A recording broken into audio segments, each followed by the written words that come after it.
Enfin, la nouvelle SCP-3 de chez Slotit est disponible. Elle est compatible oxygène et intègre la technologie 2.4 GHz. Elle est compatible avec toutes les anciennes cartouches.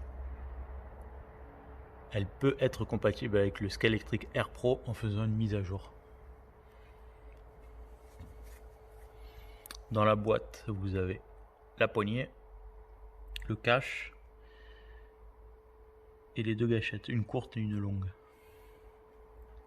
Plus la notice en français. Pour les nouveautés, nous avons ici le câble qui permet de brancher votre batterie LiPo.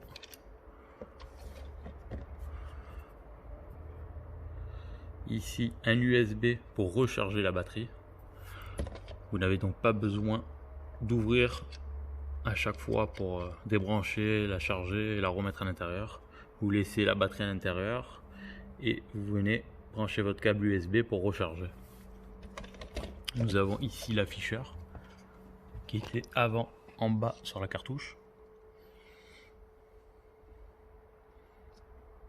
L'avantage, c'est de pouvoir mettre le grip, ne pas avoir à faire une encoche pour pouvoir voir l'afficheur ou à chaque fois d'enlever le grip. Slotit a aussi changé l'étiquette.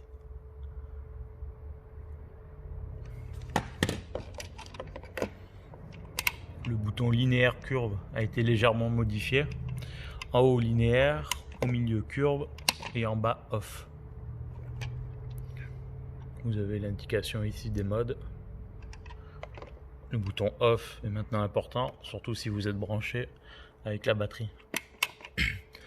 Sur la notice, ils ont fait une erreur, ils vous mettent le off au milieu, mais il est bien tout en bas.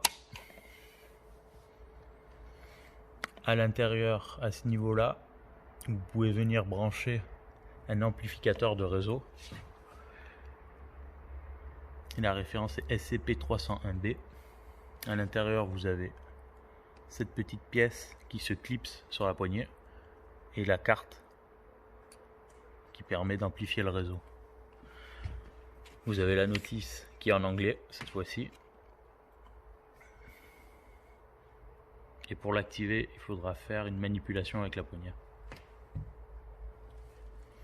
Slotit vend aussi séparément une cartouche d'alimentation sous la référence SCP-301C. C'est une cartouche basique, vous connectez en bas. Elle sort avec deux câbles, vous avez deux fiches bananes qui sont fournies. C'est juste pour l'alimenter avec votre poste de pilotage. Au niveau de la poignée, pour la faire fonctionner, vous êtes obligé de passer par le logiciel de Slotit. Ça vous permettra de lancer la garantie et de pouvoir allumer la poignée.